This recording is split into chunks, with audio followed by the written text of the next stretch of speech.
igual como duas gotas d'água.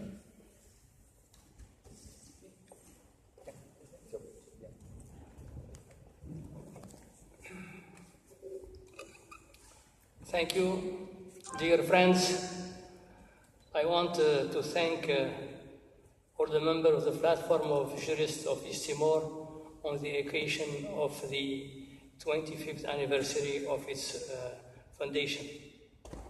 I want also to congratulate our brothers and brothers from Democratic Republic of East Timor for recovering independence and sovereignty on their land, but also to thank the government of Portugal of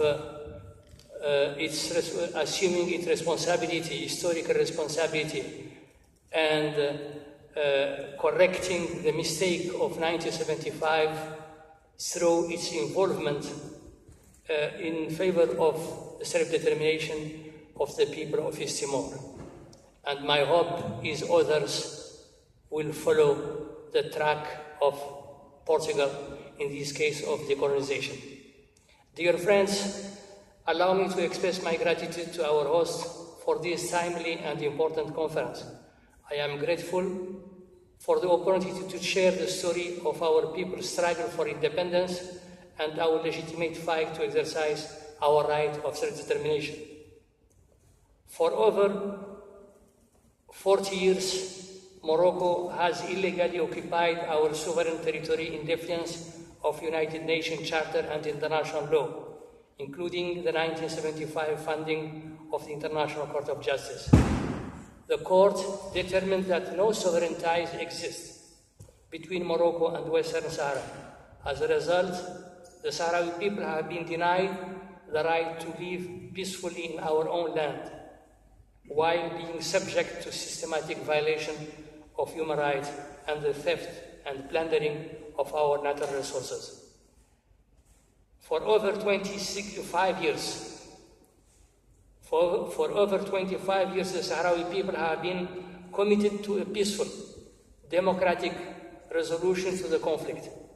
The Frente Polisario has remained an open, democratic organization supportive of the peaceful diplomatic process in line with existing international agreements and has cooperated with the United Nations in working toward a solution to the conflict. For over 40 years, all our people have asked for his right to determine his future, to vote. This right was honored in East Timor, in South Sudan, in Kosovo, in Namibia, among others. Western Sahara should be not exception. It is a right enshrined in international law. Many Security Council resolutions and the mandate of the United Nations mission established explicitly to bring about a referendum in Western Sahara.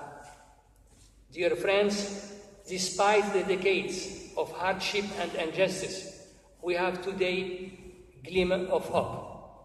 We are hopeful and determined that after 25 years of Moroccan obstruction and international apathy, the United Nations political process to resolve the crisis will be resurrected. On the 28th of April 2017, Security Council unanimously adopted Resolution 2351, which calls for a relaunch of the political process with a new dynamic and a new spirit to determine a mutually acceptable political solution which will provide for self-determination of the people of Western Sahara. But for any process to stand a chance of success, a crucial missing element must be injected into it, namely concerted international pressure on Morocco, aimed at leaving it no better choice than to negotiate seriously. Past calls for negotiation to be resumed between the two parties, the Frente Polisario and Morocco, have been futile. Morocco has consistently obstructed progress by creating new facts on the ground. stealing natural resources, attempting enforced demographic change in Western Sahara, and even denying the United Nations envoy the right to travel to prepare negotiation. Until now, the lack of pressure and consequences for Moroccan's action have led inevitably to the failure of the political process. Time and time again, Morocco have shown that it is unwilling to choose the peaceful, democratic path to a lasting solution for the conflict in Western Sahara. It has systematically reneged on agreements, including those endorsed by United Nations Security Council, and it has ended all efforts by the international community to secure the decolonization of Western Sahara and the right to self-determination of the people, of the Sahrawi people. Time and time again, the Council has abdicated its responsibility to respond swiftly and decisively to Moroccans' growing intransigence. The failure of the Security Council to ensure respect for its mission and its mandate in Western Sahara has contributed significantly to the current deadlock in the United Nations political process. It has also resulted in Morocco operating as if Western Sahara is a de facto part of its territory. Outside of the United Nations Security Council, the European Union countries remain silent as Morocco continues to engage in systematic right abuses in Western Sahara, to limit freedom of speech, freedom of assembly, and freedom of movement, and to arrest and detain activists. Moroccan authorities habitually violate the basic human rights of the Sahrawi: disappearance, torture, intimidation, arrest, detainment, abuse in captivity, grotesque sentence, and denial of fair trials are the order of the day. Hundreds of detainees remain unaccounted for in the secret prison of Morocco. When a crime, a thief, an abuser faces no consequences for their action, of course, their behavior not only continues, but becomes more brazen. This is why the international community must apply pressure to Morocco and force it to negotiating table.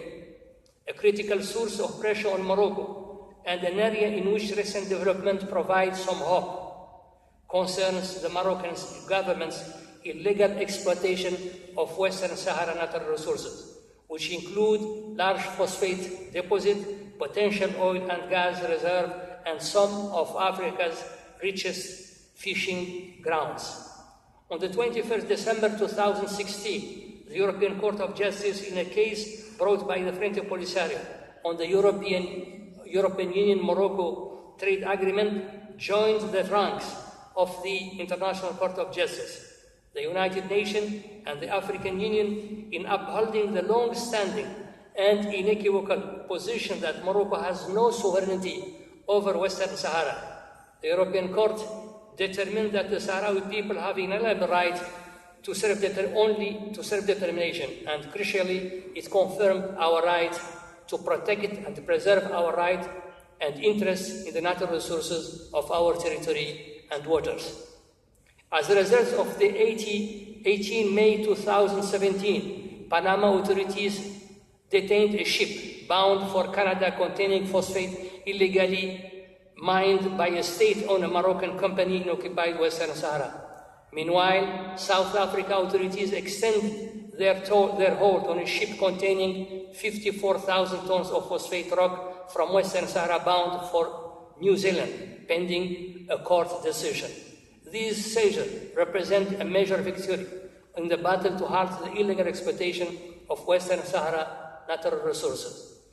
But we need more such seizures, and we must ensure that the European Union and the wider international community does not undermine the impact of these seizures on Morocco by seeking to find ways around the European legal ruling. When Morocco feels the economic and political consequences of its illegal action, only then might it be compelled to enter into genuine negotiation. But my friends, action to combat the exploitation of natural resources alone is not enough. Urgent international action is needed to end the illegal occupation of Western Sahara and ensure the Sahrawi people exercise our long-waiting right to self-determination.